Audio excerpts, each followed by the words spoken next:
The Russian author Leo Tolstoy tells a lovely story about the Tsar and the Tsarina. They threw a huge banquet to honor all of the people that were associated with the palace. And the instructions were given to those who were invited, when you come, have this invitation in your hand. And so the night came for the banquet, and the people began filing in, but to their surprise, the guards paid no attention to the invitation, but only examined their hands. They were also wondering who would be selected to sit at the head table between the Tsar and the Tsarina. Well, the attendees were very surprised when the woman who'd scrubbed the floors for more years than anyone could imagine was chosen to sit at the head table. And the proclamation was made that the guards had examined the hands of every attendant.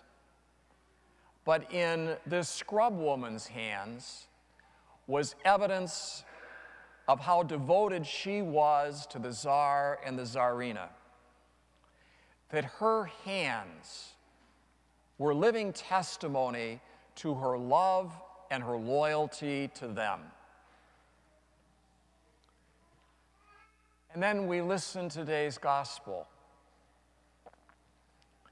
The disciples are gathered, and all of a sudden, Jesus, risen from the dead, appears among them and says, "Peace be with you." And the gospel says they were terrified. They thought they were seeing a ghost. And so Jesus says to them, "Look at my hands and my feet. It's I myself. Touch them."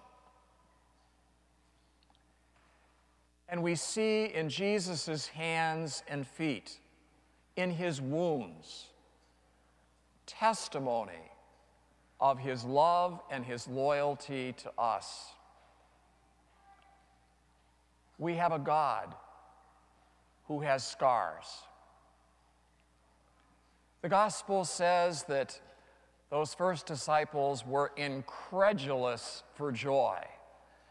In other words, they couldn't believe it was Jesus. They were so happy.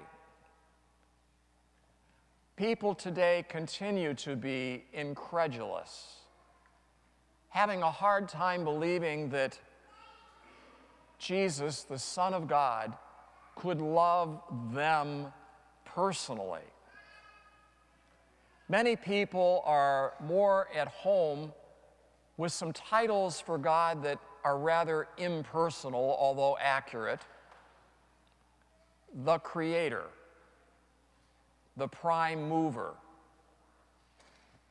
even the man upstairs.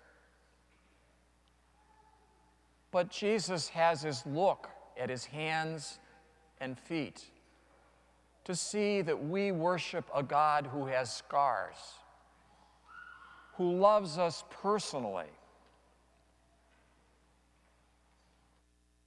He shows us in his wounds his loyalty, his love for us.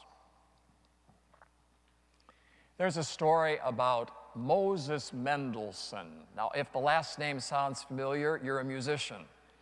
His grandson was Felix Mendelssohn. Moses Mendelssohn was born with a hunchback, and he was very self-conscious, of course. He was on a business trip to Hamburg, Germany, and met the beautiful young daughter of his business associate. But she paid no attention to Moses Mendelssohn. Before he left Hamburg, he thought he would give one more try. He went to where she was. When he entered the room, her eyes dropped to the floor. And so Moses Mendelssohn began by saying to her, "Do you believe that marriages are made in heaven Oh, yes, she said, I firmly believe that. And he said, good, because so do I. I believe that when God creates babies, he says to the boys and to the girls as they come into this world, yes, and one day you are going to be husband and wife. And Moses goes on to say, and when God made me, God said, and your wife is going to have a hunchback. And I said back to God, oh, please, no, God, give me the hunchback. Let her have her beauty. With that, the young woman looked up at Moses Mendelssohn and offered her hand to him. And shortly after, the story goes, they were married. That story is a beautiful illustration of something the church has taught from the very, very beginning. That in the undeserved wounds of Christ, we were healed. He was sinless, but he took on the wounds of our sin and division so that we could be beautiful in our Heavenly Father's eyes. Jesus, the Son of God, took our place. And by his wounds, we are healed. I wonder if you have ever wondered why on Easter Sunday morning, when Jesus rose from the dead, all the traces of Good Friday wouldn't be gone. Why in his glorified body, his risen body, are the marks of Good Friday still there?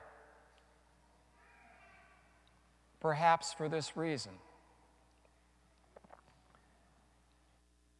We worship a God with scars. His scars are testimony of his personal love and loyalty to every single one of us. There's a story about a woman who was brutally attacked in her own home by a stranger. Fortunately, she had a very compassionate husband and family, and she had a very capable and compassionate counselor. And in her therapy, as one of the stages, she was encouraged to go out and tell her story to someone who was not a friend or a family member. And she made her decision. She was going to tell the story to someone named Joe. One of her friends said to her, "Why are you going to talk with Joe? Everybody knows Joe's been the town drunk for years." And she responded, "But now Joe is a grateful, recovering alcoholic. And I want to talk to Joe because I want to talk to someone that has been to hell and has come back to life." Funny thing about our scars. Because our scars can make us more compassionate, more caring, more loving for other people.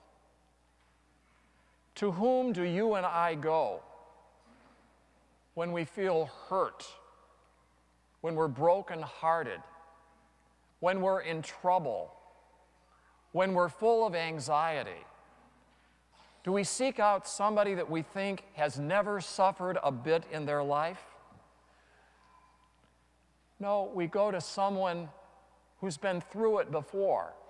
Maybe not in the same way, but they're no stranger to suffering. As Bishop Sheen used to say, the best blessings in life come from scarred hands. And he was really meaning our Redeemer. Jesus, risen from the dead, still had the marks of the nails in his hands and his feet, and the mark of the wound in his side from the spear. The best blessings in life come from scarred hands. How could we approach our God if he had no scars? How could we sense he's going to be compassionate with me? And so we look at our Redeemer,